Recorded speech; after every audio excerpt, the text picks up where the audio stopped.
Hello，大家好，我们又见面啦。那这一节课呢，带大家一起来画一幅圆形的小作品啊。它的直径是68公分，是一个圆形的，是我用4尺的纸，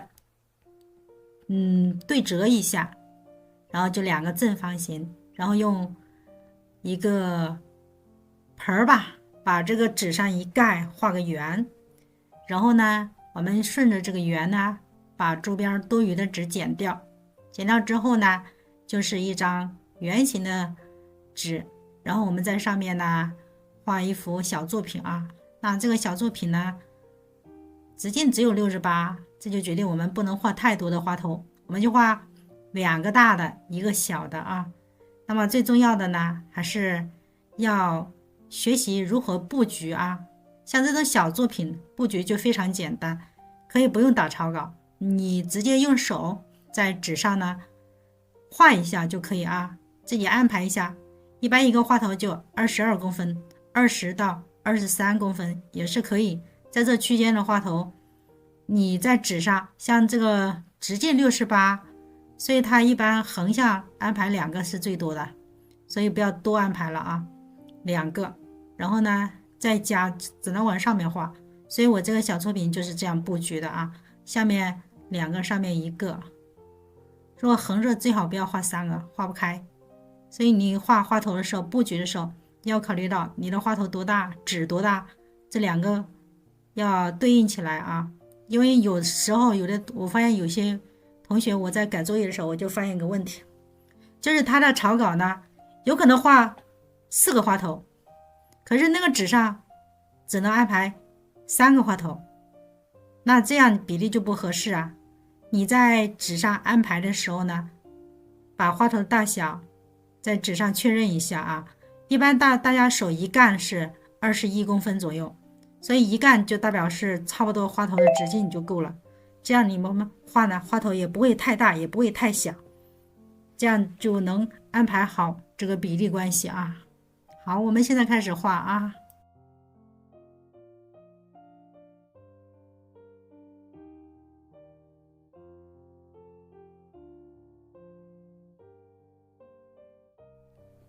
那首先我们肯定是要调底色啊。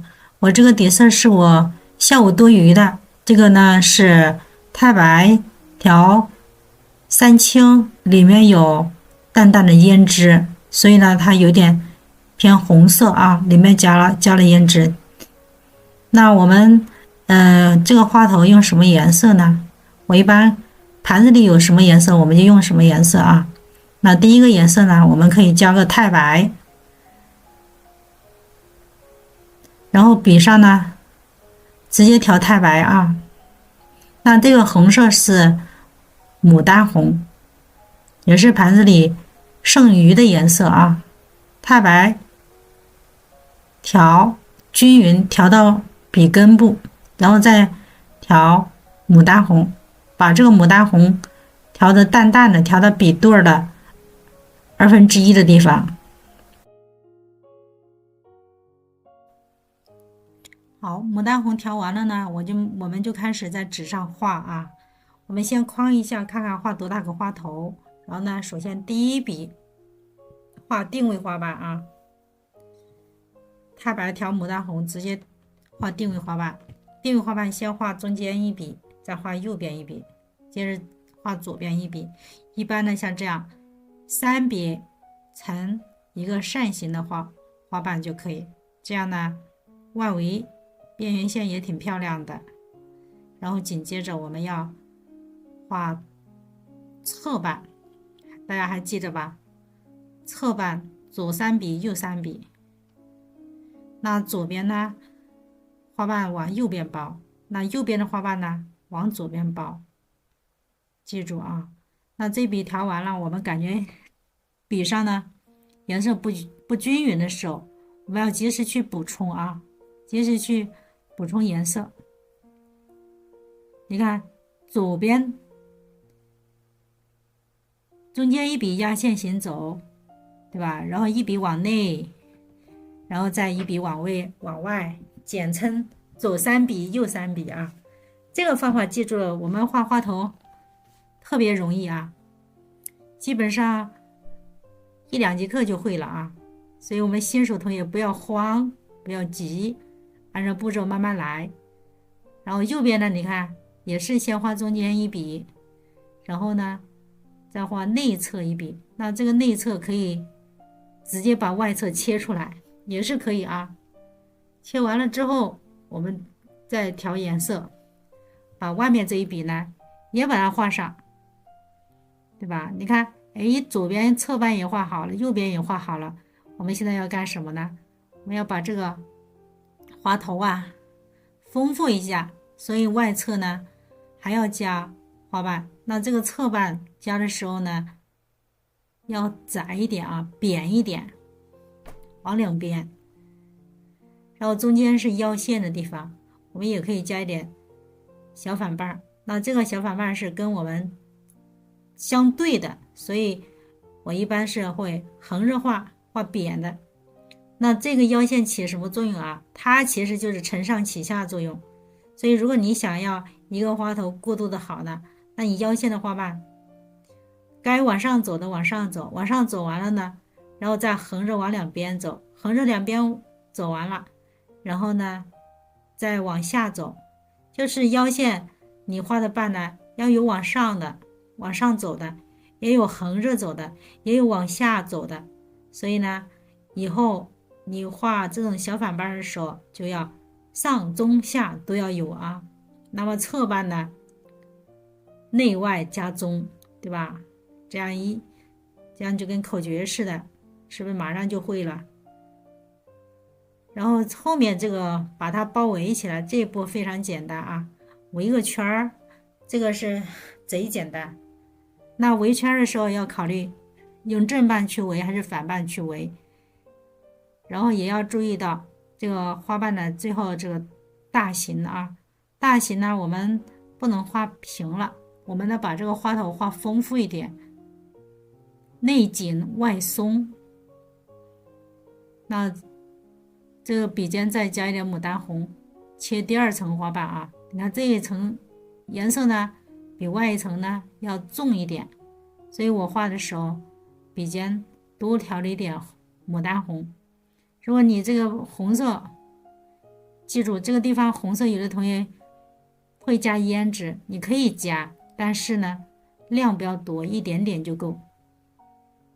所以我们画画的时候还是要多动动脑筋，然后呢多找找感觉啊，太理性的也不行，太感性的也不行，理性和感性相结合，然后我们画的时候呢才能画得更好一些啊。那这个时候笔上没有水的时候，我们要回去蘸一点水再来画啊。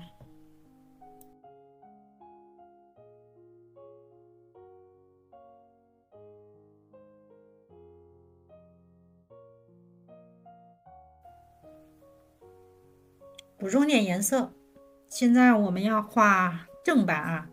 那牡丹红呢，我们多调一点，笔尖要特别的尖。像切这种正版的时候，颜色要深，笔尖要尖，水分要少，这样就非常漂亮。你看啊，就是每次画这种小尖的地方，完全靠这个笔。如果笔上尖不尖，要及时回去调整修整啊。调色的时候就把笔都转一转，笔尖就修的比较尖了啊。那这一块呢，我们再仔细看一下啊，这个加一点笔肚，要加一点三青色啊，我们需要挤一点三青色上来。我在挤，有可能看不见啊，因为屏幕太小了啊。画正版，画正版的时候，这个大家一定注意啊，这个时候不要用白粉。如果水有点干了，你可以就是笔上有点干，你可以蘸点清水，千万不要加白粉。加白粉这个颜色就深不下去。那你切的时候，如果有白粉，它会有点发灰，明度太低了。所以你切正版的时候，尽量水分不要啊，像这个空白的地方，一般就是这个花瓣的正瓣，一般被挡在里边了。那我们补的时候呢，颜色加重一点，这样反瓣和正瓣有所区分。颜色不足，颜色什么时候不足？就是你感觉颜色不足的时候，就回去加。我有些同学很有意思，就是老师我不知道我什么时候颜色不足。如果你感觉不知道的话，那你就怎么样判断颜色不足？其实有时候不是颜色不足，就是水分少了。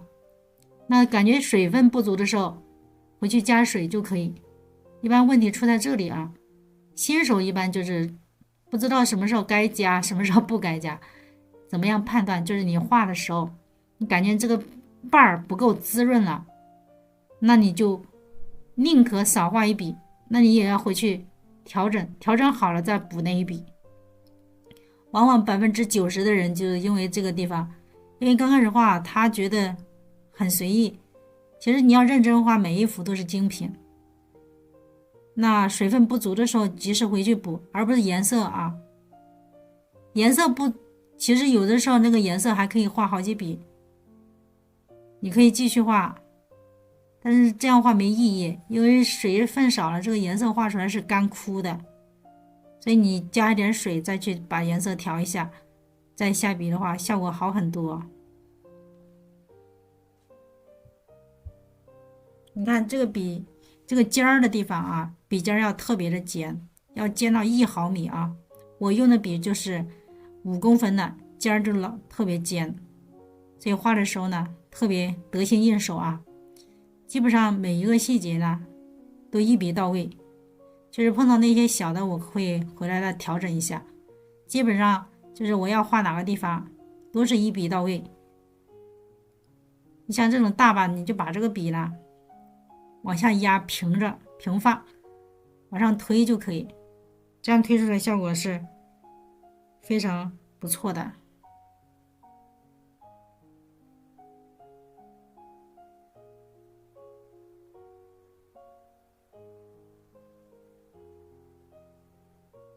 好，继续补一点啊，把笔下压，对，从左往右推哈。尤其像这种外侧花瓣的时候，它颜色你加重一点，它能把里面这些花瓣往里裹，它有这种立体感啊。所以细节一定要到位，就是这个花瓣越往外包的时候越大，越往里呢就是往里窝的，这个时候花苞是紧紧的包裹在里边。所以你只要理解了这个想法，画内侧花瓣的时候你就是往里包，画外侧的呢就往外打开，这个花瓣开的比较大，比较松散一点。在初期啊，如果你感觉花头太圆了，不要紧，因为刚开始画花苞的时候它就是圆的。等你全部画好了，最后处理下面的花瓣和外侧的大花瓣的时候，这个时候你需要注意一下，每个瓣之间呢，你留一些缺口，大概一个花头留5、6个缺口，你这样留的缺口，就可以弥补这个花头的圆嘛。就是外侧你可以按6边形来画就是了，稍微的改动一点点就可以。你看一下这种细节的地方，完全靠笔啊。如果这个笔不好，这些细节就没法画。好，我们再往后面再加一下，像这个呢，就是属于还是属个花苞啊，现在还不算花头，应该可能属于一个大一点的花苞，盛开了一点。如果要变花头，下面还得加，这大概可能也就10几公分，所以我们下面还要加大花瓣，加完大花瓣它才能成为一个花头。所以我们每次画这个花头是2部分，上半部分成花苞或者是中花苞，那下半部分加大花瓣，成一个蛋糕群一样，那两部分一加，花头就画出来了。所以呢，思路理清的画起来相当简单。像这种细节的地方，中锋用笔，你可以竖着画啊，你只填缝就可以。像这种就填缝法，先打框架，对吧？我们打框架有个好处就是比较节约时间，节约调色。我们可以把同类颜色呢先统一画出来，然后深色再统一画，这样可以节约我每次的调色时间。对于新手来说还是比较容易的啊。好，这个上半部分画完了，下半部分呢，我们得看一下，那你该画什么样的花瓣，画多大，画几层，画什么形状呢？这个时候在脑海中，我们可以想一下，也可以用手把它画出来。用手画出来你更直观，这瓣和其他瓣协不协调，好不好看，对吧？层次可不可以？所以要画一下。那我们呢，从左往右推啊。那我这一笔呢是调了这个牡丹红啊，多调一些牡丹红蘸清水，然后笔尖再调胭脂。下面是大花瓣啊，大花瓣必须要体现出这个花头的立体感，所以我一般在下面的时候呢，我会画的比较大一点啊，让它可以平视，也可以下沉，这个花瓣下垂。所以你考虑这两点啊。如果这个花瓣下面大花瓣有点凋谢了，它是有一点往下垂，那个时候呢，颜色呢会加很多环境色进去，突出它的这个时间，对吧？时间长了，这花是不是被凋谢了？下面会有一点往下掉的。所以你要过渡的时候，先画平瓣，然后呢再画下垂的花瓣。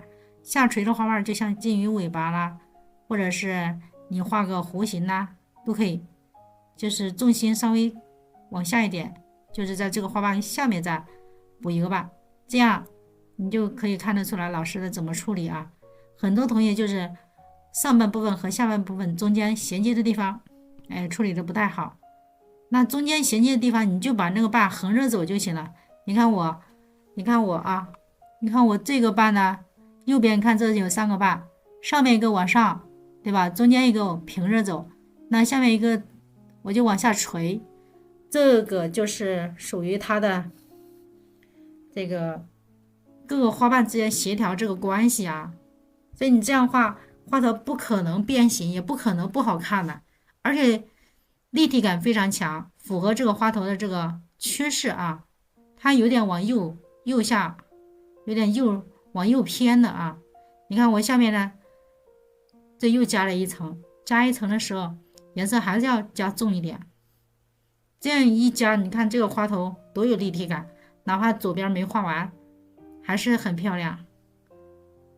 所以你把这个花头的下面这个大花瓣啊，把这个层次搞好了，这个花就老漂亮了。一点一点啊，下面深色加。其实这朵花画起来其实蛮简单，就2个颜色，牡丹红和胭脂色就能画出来。亮一点，就是开始的时候调了一点太白，后面我基本上就没有加。后面画大花瓣的时候呢，我就是清水调牡丹红，多调一些，然后笔尖调的胭脂色，基本上就2个颜色啊。那下面一般也可以加3青，也没有3青也可以加3绿替代一下啊。因为下面你可以为什么加3青或3绿呢？因为这个花瓣下面对应的是叶子嘛，那么叶子在光线的反作用下，它的颜色会反射到这个花头上，所以我们环境色在离这个叶子更接近的花瓣上加，比较符合常理。那这个是环境色。如果大家呢对颜色不太清楚啊，你一定要看老师那个教材啊，教材上面有3原色的讲解呀，调色的规则呀，然后颜色的搭配呀，这个一定要记住它，并且要用的时候灵活一些啊。你看这个包菜型的花头多漂亮，层次非常清晰，每一个角度呢都非常漂亮。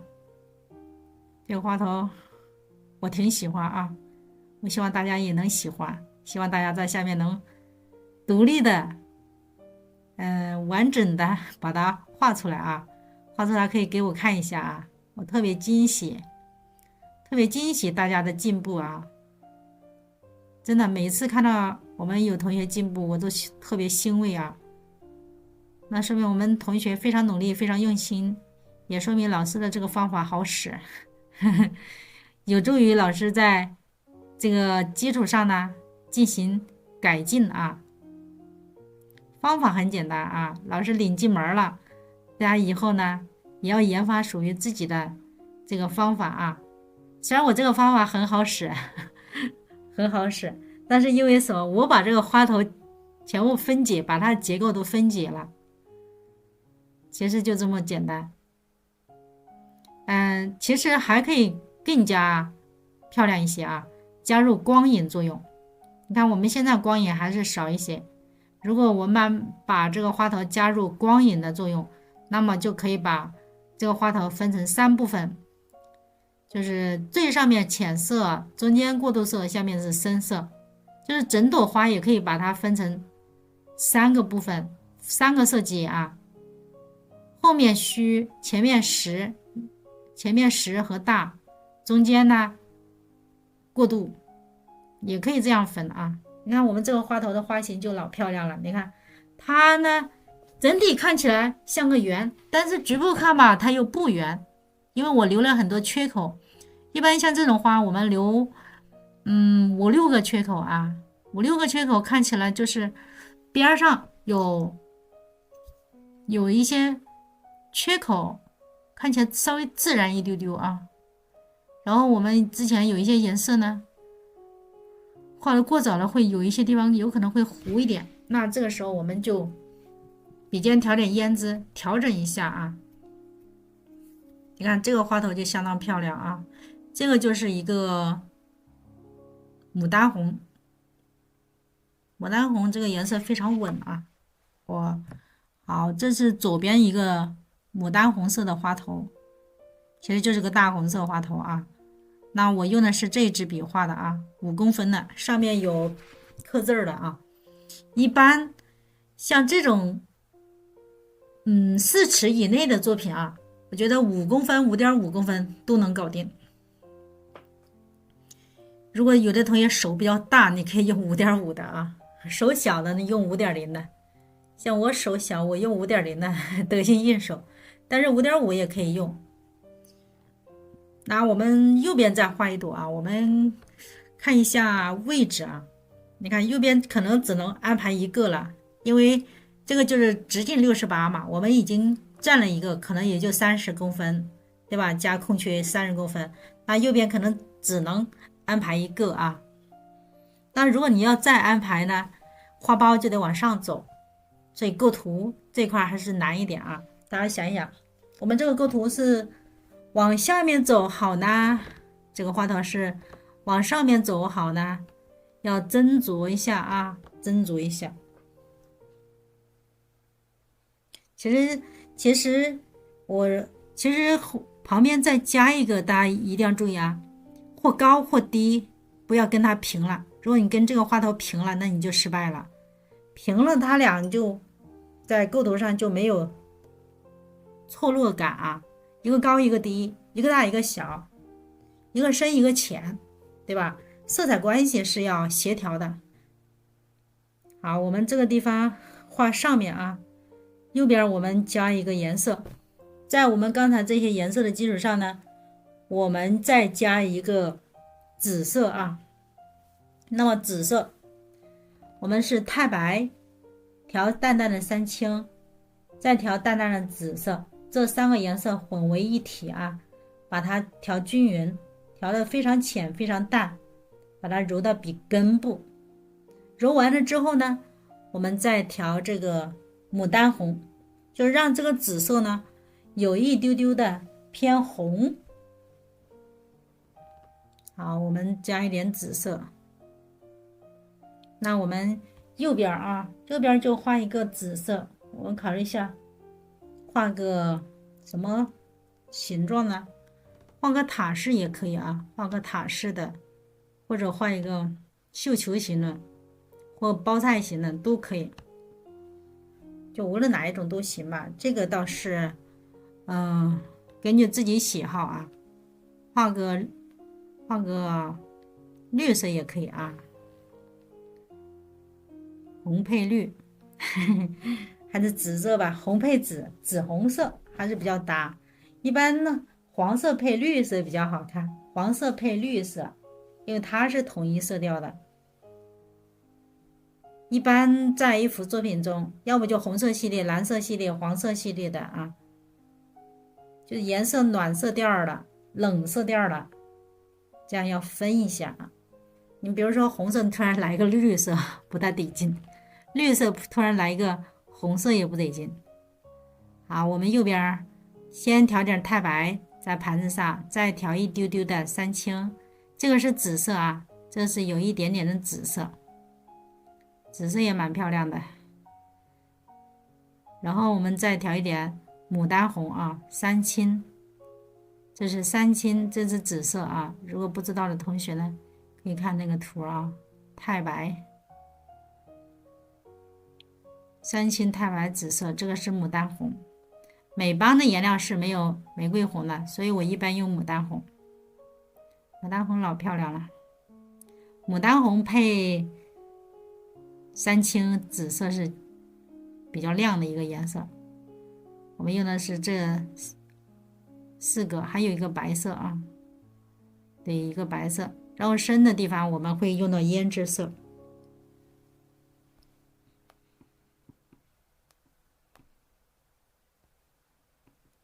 好，这几个颜色呢，大家记住它啊。那我们把笔洗一下啊，洗一下，然后我们来调个颜色啊。这个颜色就拿一边调底色啊，底色调完了，我们就调太白。这个是胭脂色啊，加到盘子旁边吧。那现在，我们笔呢调白分水啊，调完白分水再调白色，这步要记住啊。太白和三青多调一会儿啊，这是第一步，一定要把时间调长一点，把这个色呢充分的融入到我们的笔肚里面。然后我们再调其他的颜色呢，就不需要调时间太长了。底色就是时间长一点啊。很多同学都是因为这一步调的时间太短了，所以它的颜色不太均匀。底色是一定要调均匀，调完了之后呢，我们画就比较容易一些啊。你看我一般像这个底色，我得大概调1分钟左右，没有1分钟那也有半分钟啊。你可以每次看一下你自己的调色有没有达到半分钟，因为这个是一个大问题。我看了90%的同学呢色没调匀，但是他们画的几节课他们就入门了，非常快。但是想把它画好是要从细节入手啊。你看我这大概差不多1分钟，这1分钟调完了，然后我们再调紫色，就是这个紫色和这个三青太白3个颜色混为一体，调成淡淡的啊，淡淡的这个青紫色，其实还是偏紫啊。那这个颜色也是要充分的调均匀，均匀之后了，我们再去调这个牡丹红，那这个花瓣出来的时候呢，就会偏紫又偏红，就是紫红色，还是比较新鲜那个颜色啊。你看我这调的挺多的啊，笔上颜色糊的挺多的。如果万一你真的糊多了怎么办呢？不要去洗，万一不小心真的糊大了，你可以调点太白，把颜色降一降就可以。那紫色调完了，我们笔肚的1/2的地方啊，1/2的地方调牡丹红，也是要多调一会儿，直到这个颜色充分均匀。均匀了之后，我们再去画，那就是事半功倍哦。就是这是第一步，调好了之后，你剩下后面的步骤呢，调其他任何颜色都不需要调很久啊，很快就能调得非常好。好，我们往右边拉一个啊，那我们在旁边画一个，大概也跟它差不多大吧，比它小一点或一样大都可以，但是就是呢，不能超级大，因为它在后面，从透视的角度呢，它应该比前面小一点。那第一笔还是先画定位花瓣，画这种小碎瓣啊，千层瓣，因为后面这个花头我要画成这种塔式的花头，它其实就是很多瓣组合起来的一个千层瓣。那我们把这个千层瓣呢，用小碎瓣去画，会更好看一些啊。用的是这个紫色啊，你看画出来这个颜色老漂亮了啊。用很多笔小碎瓣去画，我们就是每当颜色不足的时候及时去补啊。我现在就是在补颜色，所以我这个颜色不足，就是这个色彩没有调到想要达到的那种感觉，下笔是很难的。因为颜色调不好，就基本上画废了。所以这一步呢，还是要做到位啊，哪怕慢也没关系。因为我们毕竟是画的小写意牡丹，小写意牡丹为什么那么受欢迎呢？因为它可以做到大写意的潇洒，做到小写意的精细，所以这就是为什么那么多人喜欢。那我们下面再往这儿拉一下啊，看一下这个花头。再对比一下啊，看看位置呀，看看大小啊。因为这个花头，你看它的姿态是向上的啊。我们有同学要量一下这个花头多大啊？给大家量一下，这个花瓣有多高？3公分。然后这个直径呢，20啊，直径有20。这里中间有个花苞的部分就是10公分的啊，花苞部分就是10公分。再往外加，那这个花瓣横向的啊，定位花瓣可能就7、8公分的，因为我们的笔就是5公分，所以这个瓣不可能比5公分还小，一般都得5、6公分吧。你看一笔一拖出来，不就拖长了吗？这样不量了啊。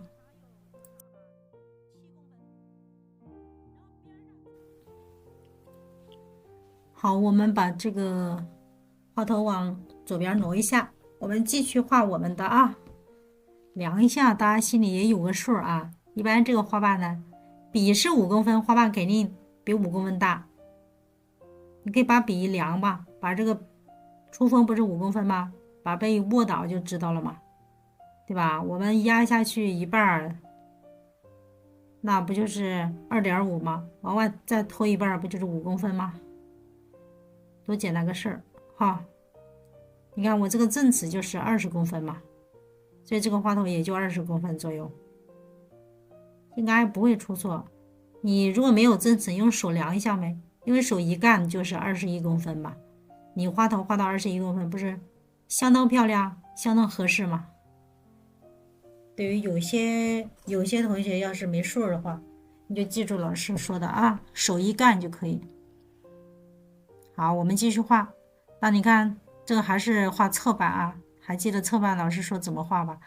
不管是什么花头，就记住老师那种那个画法都能搞定。如果是塔式，你看塔式不就是它那个花心的地方吗？花心的地方画上花瓣不就完了吗？那周围的地方不就跟包菜似的一模一样吗？对吧？要举一反三，基础打好了，后面是特别容易，特别简单。来，我们哦，一笔一笔往内，这一笔就是往内哦，也是要左边的花瓣往右包，右边的花瓣往左包，它俩呢形成一个圆。那么这个圆后面这个花瓣包的方式有很多种啊，你可以按包菜式，也可以按塔式，都可以。最重要的就是我们要清晰我们是怎么样去画出来的。如果这一点不清楚的话，我们画画模棱两可的，那就做不好事情喽。好，这个笔尖呢调一点，调点太白，调点三青，再调点紫色，再调点牡丹红。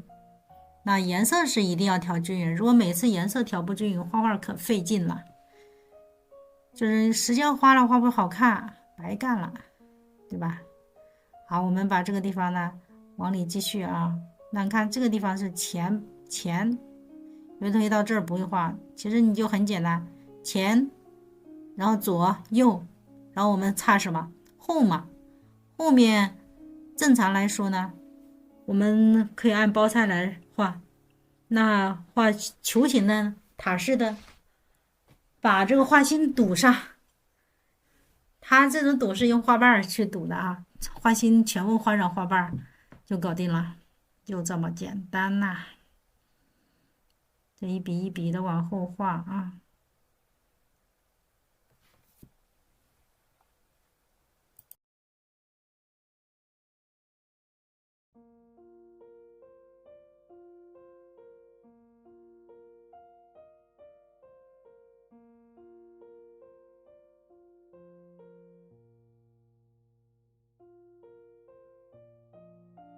笔上的颜色，当笔上的颜色不足的时候呢，要及时去补充。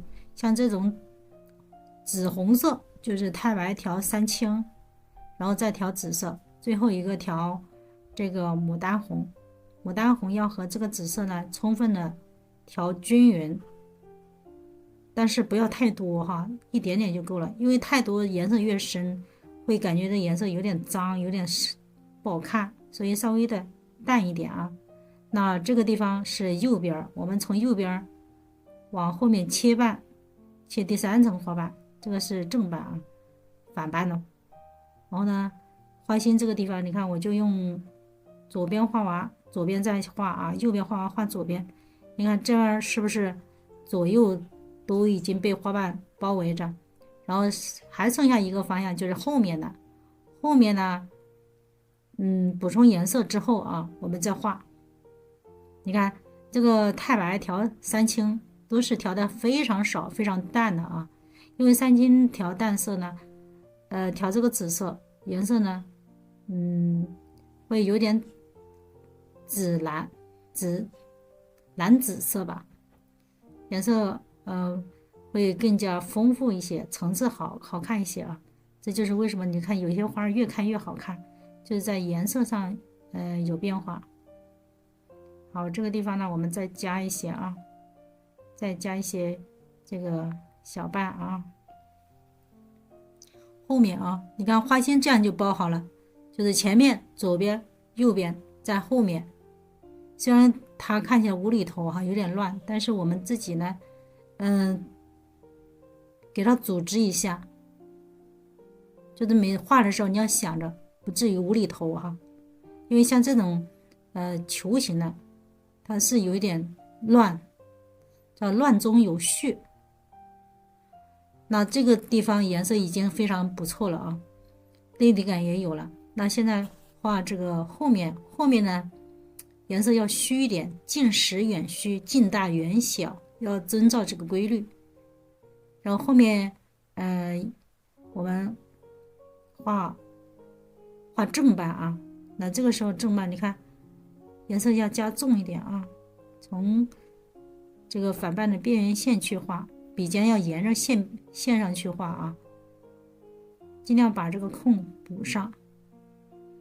遇到这种缺口比较大的，我们先画外围的大花瓣，然后再画里面的小花瓣，就是先管大的再管小的。如果你先管小的，后面大的有可能空间不足啊，或者这个思想不集中，万一这个地方就没法画了，要不就大了。很多同学就是因为这样，先画里面的，然后再画外面的，这个花头不知不觉就画的老大老大了。所以这块先注意，先把它定出来啊。我一般也是先把它定出来，定完了我再画里面的细节，这样细节无论什么时候画它都不会变嘛。好，这个地方画正半啊，正半在缝里，把笔尖调的特别尖去画。好，再框一笔啊，再框一笔。右边后面再来一笔啊。如果笔尖颜色深的地方，我们先把这个缝给补上，然后再画后边的。基本上就是统一画，统一颜色的就先统一画，不统一颜色的就先等着。这样的话我们能节约更多的时间，也节约调色吧。每次调色啊，依照顺序，你可以把盘子空间留大一点，至少你这个笔能躺下去5公分啊。好，下面再来一个大的啊，从左往右推，稍微往下压一下啊，压一下这个瓣就扁了，就有力度了。好，这细节地方再补，后面也继续补。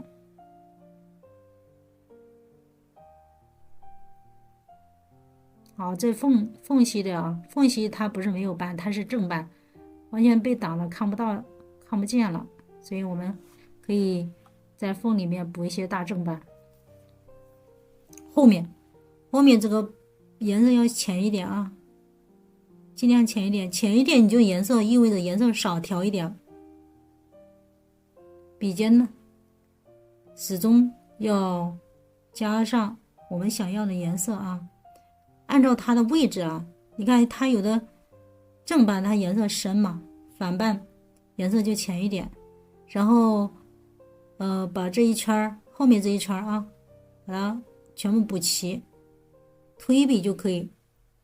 其实一朵花都可以用推笔用到头。那后面你看，哎，这样参差不齐就非常漂亮。那可以现在不管，现在要画下面的啊，前面就是如果是画花苞这一部分就可以结束了。如果是画花头，我们下一部分呢要加大花瓣。这个大花瓣加的时候还是颜色要重一点，体现出它的立体感。这就是为什么我们有时候看别人的画越看越喜欢，就是它这个立体感挺强的，就是靠颜色来衬托的。所以下面这个颜色你可以把刚才那几种颜色多调一点，上面少调一点，下面多调一点，不就是上面浅下面深吗？这样立体感就衬托出来了。这就相当于素描中的这个亮面和暗面嘛，上面就是亮，下面就是暗。再说就是上面的花它大嘛，瓣儿被盛开了，下面大花瓣有一部分被挡住了，所以在投影上就是它的影子就投在下面了，或者下面大花瓣被遮挡了，所以下面花瓣这个颜色深一点也是可以的。但是画下面大花瓣深的时候要考虑一个事儿啊，就是说这个花瓣受到周围环境色的影响，所以你下面大花瓣还可以添加其他颜色。比如说我们花的叶子一般是绿色嘛，那我们就可以在这个花瓣里面加入这个绿色，那这个绿色就是这个周围的颜色对花瓣的影响嘛。你可以加3绿啊，你也可以加3青啊，你还可以加花青啊、太青啊、头绿啊，这些都可以。但是呢，注意啊，这个量不要多，就是少一点。你这个主花它本身的颜色基本上不会变，只是说它掺杂着一点其他的颜色，大的色块关系不变。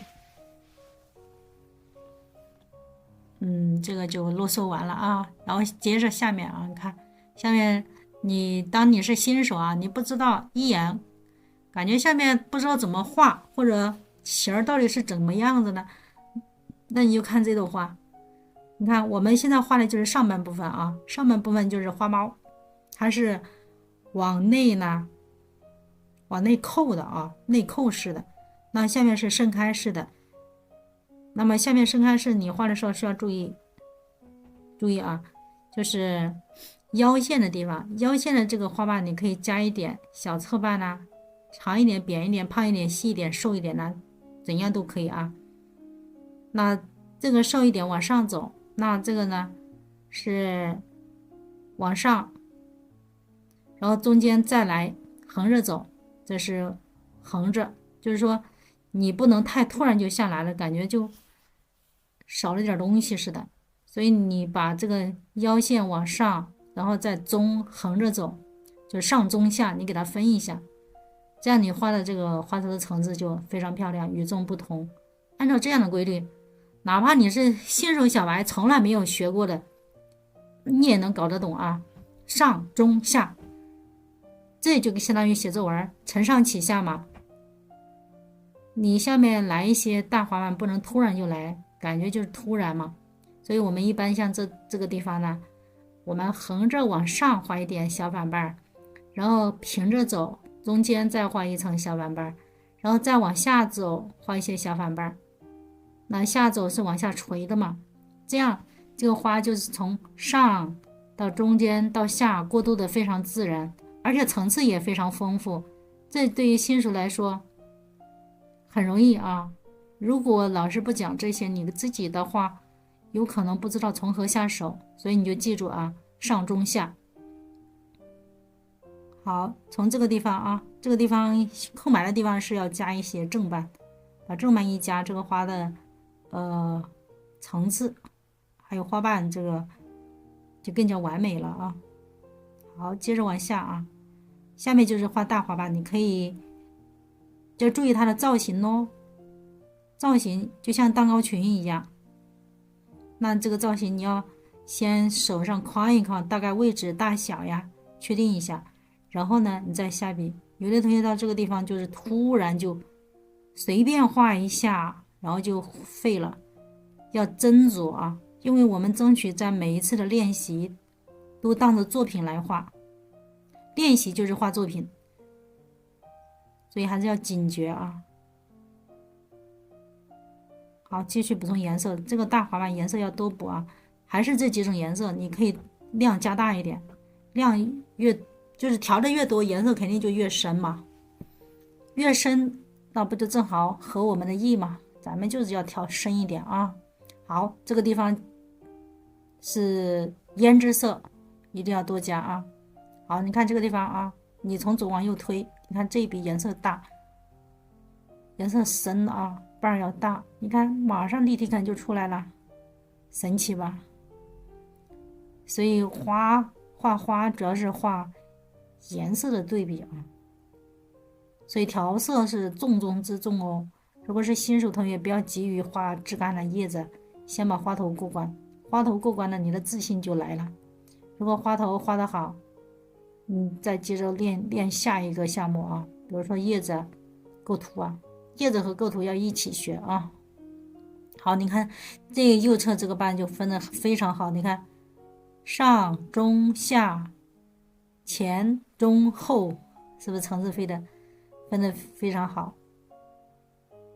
好，继续补充颜色啊，你看这个是美邦颜料，你看即使很灰，对吧？调得很灰，画出来就很亮，就纯度高嘛，纯度高它画出来当然是亮的。纯度高意味就是说我们稀释的时候或者是用的时候只需要很少，它就能画得很漂亮的。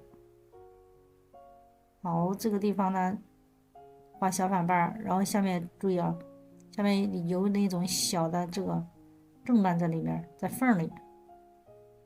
好，这边右边再来，左边再来一遍啊。那这个呢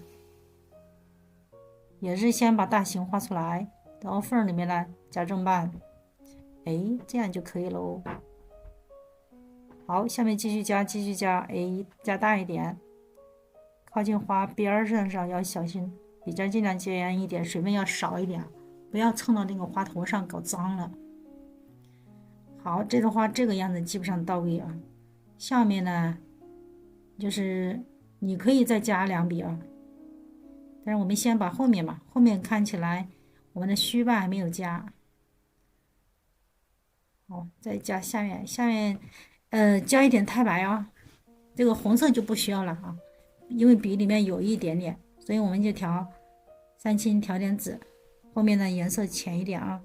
近实远虚，虚就意味着浅嘛，所以有可能新手同学不理解啊，你就按老师说的做就行了。好，再调整花的造型了啊，因为有一些地方不能太齐了，所以该加加，该减减。欧了，这个就画好了啊。如果大家很喜欢呢，在下面呢多加练习。如果有什么问题，你做完了作业发到我们的作业群里，老师看到了第一时间会回复你啊。那这一节课呢，就感谢大家的收看喽。我们下一节课呢画叶子啊。哎，好，这2种花就完美，很完美了啊。然后看看上面还有一朵，然后呢再加上叶子。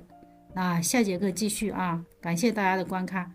如果大家有时间，可以去抖音后台给我来个好评哦。拜拜。